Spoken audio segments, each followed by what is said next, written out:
अस्सलाम वालेकुम। Tax in Pakistan में खुश आमदीद। How to prepare and submit sales tax return in Pakistan, उस सीरीज़ की एक वीडियो ऑलरेडी मैं बना चुका हूँ। ये उसकी कंटिन्यूएशन है जो इस वक्त आप सुन रहे हैं। पिछली वीडियो के अंदर हमने एनेक्सचर सी को डिस्कस किया था जिसमें सेल्स इनवॉइसेस थी और रिटर्न्स को डिस्कस किया था। अब हम डेबिट क्रेडिट नोट्स की बात करते हैं। जब आप सेल्स कर रहे हैं या परचेज़ कर रहे हैं यानी आप सप्लायर हैं या परचेज़र हैं, तो ऐसा पॉसिबल है या हो सकता है कि सेलर और बायर के दरमियान रेट में कोई अप एंड डाउन हो जाए, क्वांटिटी में कोई अप एंड डाउन हो जाए।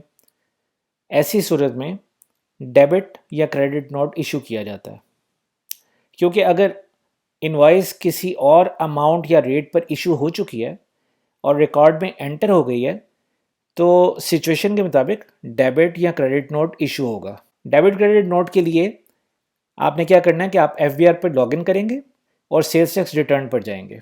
सेल्स टैक्स रिटर्न पर लॉगिन कैसे करना है वो मैं इस सीरीज़ की पहली वीडियो में बता चुका हूँ। आपके सामने स्क्रीन पर सेल्स टैक्स रिटर्न है। एनेक्सचर I को क्लिक करें। अब आपके सामने एनेक्सचर I की ये स्क्रीन आ जाएगी। इसको आपने बायर या सेलर होने के लिहाज से जो फील्ड्स फिल करने वाली हैं उनको फिल करें। NTN, CNIC नंबर, नेम और टाइप को फिल करें। अगर आप बायर हैं तो सेलर की डिटेल लिखें और अगर सेलर हैं तो बायर की लिखेंगे। अब ये नेक्स्ट है डेबिट क्रेडिट नोट। अगर आप बायर हैं तो सेलर के लिए आप क्रेडिट नोट इशू करेंगे। क्यों?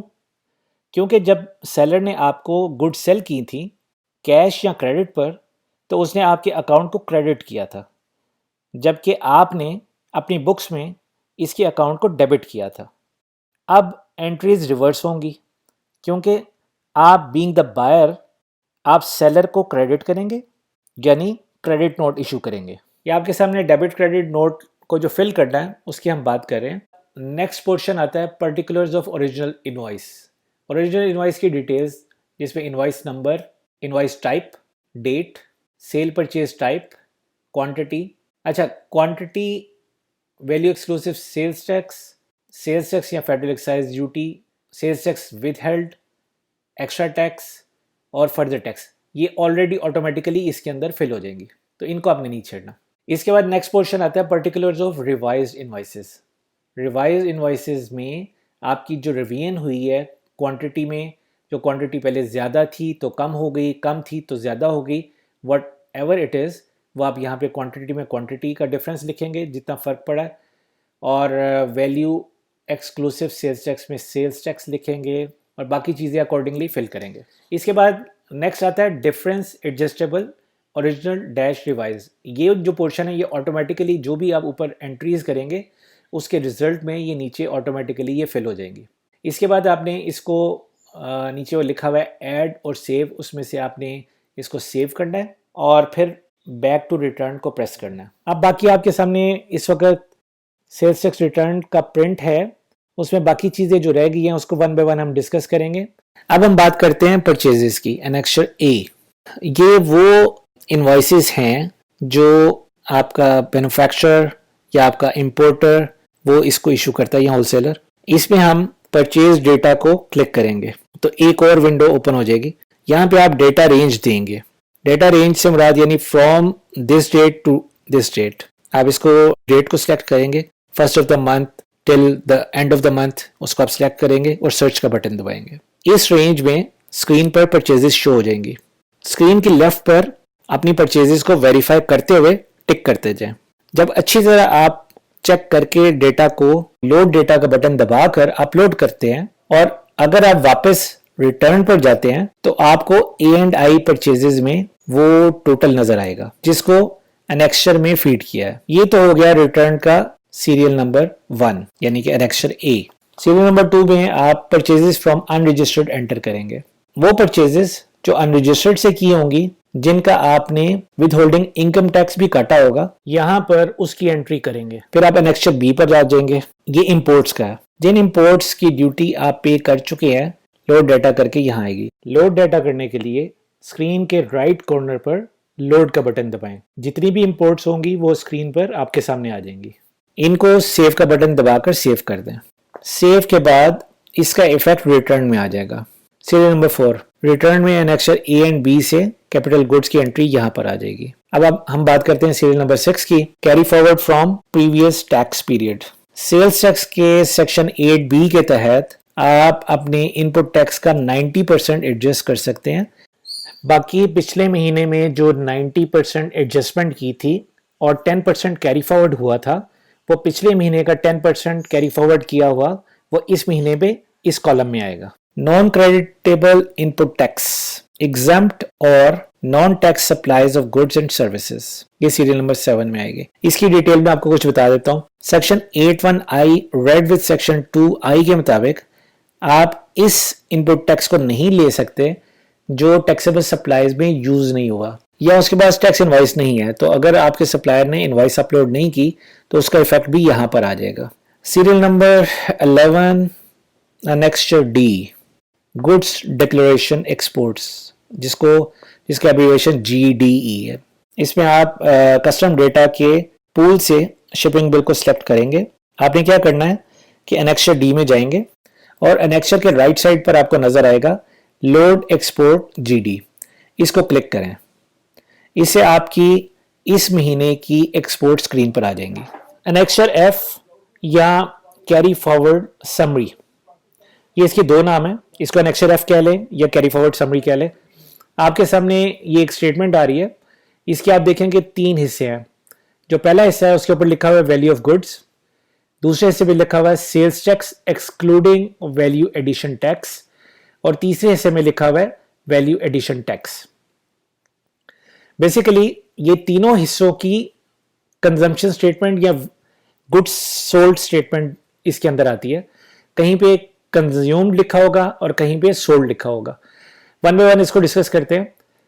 वैल्यू ऑफ गुड्स के नीचे आप देखें ओपनिंग बैलेंस, फिर परचेज या इंपोर्टेड ड्यूरिंग द मंथ, आपने परचेजेस किया या इंपोर्ट्स किया, वो दोनों चीज़ें, दोनों में से कोई एक चीज़ इसमें आ सकती है या दोनों आ सकती हैं। और third column consumed sold during the month, यानी आपने महीने में जो भी कंजम्पशन की, अगर आपका प्रोडक्शन का यूनिट है तो आप कंज्यूम कर रहे हैं मटेरियल्स को, अगर आप सेल कर रहे हैं तो आपने सोल्ड किया। तो सोल्ड करने के बाद यानी जब आप ओपनिंग बैलेंस प्लस परचेजेस करने के बाद उसमें से सोल्ड माइनस कर देते हैं या कंजम्पशन को माइनस कर देते हैं तो क्लोजिंग बैलेंस आ जाता है। इसको कहते हैं कंजम्पशन या sold statement. Second part sales tax excluding value addition tax, इसके ऊपर भी आप देखेंगे 3 कॉलम्स हैं। ओपनिंग बैलेंस यानी कि मंथ के स्टार्ट में जो बैलेंस है वो यहां पे आएगा, किसका, सेल्स टैक्स का, लेकिन ये वो वाला सेल्स टैक्स है जिसके अंदर से वैल्यू एडिशन टैक्स को माइनस किया गया है। वैल्यू एडिशन टैक्स क्या है उसको भी मैं अभी आपको बताता हूं कि वो क्या है। Basically value addition tax 3% tax है, इसके बारे में डिटेल्स में आपको इसके बाद बताता हूं। सो ओपनिंग बैलेंस और अगले कॉलम में purchase imported during the month, या आपने परचेजेस किया या इंपोर्ट्स किया ड्यूरिंग द मंथ, वो इस कॉलम में आ जाएगा। थर्ड कॉलम में कंज्यूम्ड और इसके साथ हैश और फिर सोल्ड ड्यूरिंग द मंथ, जो आपने सेल किया या कंज्यूम किया वो इधर कॉलम में आ जाएगा।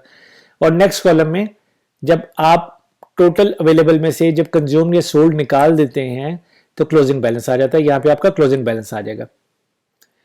इसके बाद थर्ड चीज इसमें आ जाती है value addition tax. Value addition tax की भी यही स्टेटमेंट आपने बनानी है। पहले कॉलम में ओपनिंग बैलेंस, फिर इंपोर्टेड ड्यूरिंग द मंथ, फिर कंजम्पशन या सेल्स इसके अंदर आएगी और उसके बाद क्लोजिंग बैलेंस आ जाएगा। अब मैं आपको बताता हूं कि वैल्यू एडिशन टैक्स जो कि 3% है और सेल्स टैक्स एक्ट 1990 के 12 स्केड्यूल में दिया हुआ है। अगर आपको मजीद डिटेल्स चाहिए, बेसिकली ये इंपोर्ट स्टेज के ऊपर लगता है, इंपोर्टर के ऊपर लगता है, लेकिन इसकी कुछ मजीद एक्सेप्शंस हैं जो कि आपको 12 स्केड्यूल में मिल जाएगी। पेमेंट के लिए रिटर्न के टॉप पर ई पेमेंट को क्लिक करें और क्रिएट पेमेंट पर जाएं, फिर सेल्स टैक्स पर जाएं, पेमेंट ईयर और मंथ और ये सब एंटर करने के बाद क्रिएट पेमेंट स्लिप को क्लिक करें। इसमें पेमेंट मंथ से मुराद वो मंथ हैं या टैक्स पीरियड है जिसकी रिटर्न फाइल कर रहे हैं। पेमेंट को आप इलेक्ट्रॉनिकली थ्रू कमर्शियल बैंक्स पे कर सकते हैं। देखिए इस बारे में एफबीआर क्या कहता है। या मोबाइल बैंकिंग के जरिए बराह रास्त या बजरिया एटीएम मशीन डेबिट कार्ड इस्तेमाल करके टैक्स जमा करवा सकते हैं। यानी आप अपने बैंक अकाउंट से इंटरनेट बैंकिंग या मोबाइल बैंकिंग के जरिए बराह रास्त या बजरिया एटीएम मशीन डेबिट कार्ड इस्तेमाल करके टैक्स जमा करवा सकते हैं। इसके लिए पहले FBR पोर्टल e.fbr.gov.pk पर जाकर अपना PSID नंबर हासिल करें और इसे नोट कर लें। कंप्यूटर या मोबाइल के जरिए अपने बैंक अकाउंट में लॉगिन करें या ATM पर जाएं। बिल पेमेंट में जाकर FBR सिलेक्ट करके अपना PSID एंटर करें और टैक्स अदा करें। आपको कंप्यूटराइज्ड रसीद ईमेल और SMS के जरिए मौसूल हो जाएगी, जो FBR डेटाबेस में भी खुद ब खुद अपडेट कर दी जाएगी। आए टैक्स अदा करके कौमी तरक्की में अपना किरदार अदा करें। प्लीज़ इस चीज़ को नोट करें कि how to prepare and submit sales tax return series की ये दूसरी वीडियो है। इससे अगली वीडियो के लिए टैक्स इन पाकिस्तान को सब्सक्राइब करें ताकि आप अगली किसी भी वीडियो को मिस ना करें। Thank you very much. Have a wonderful day.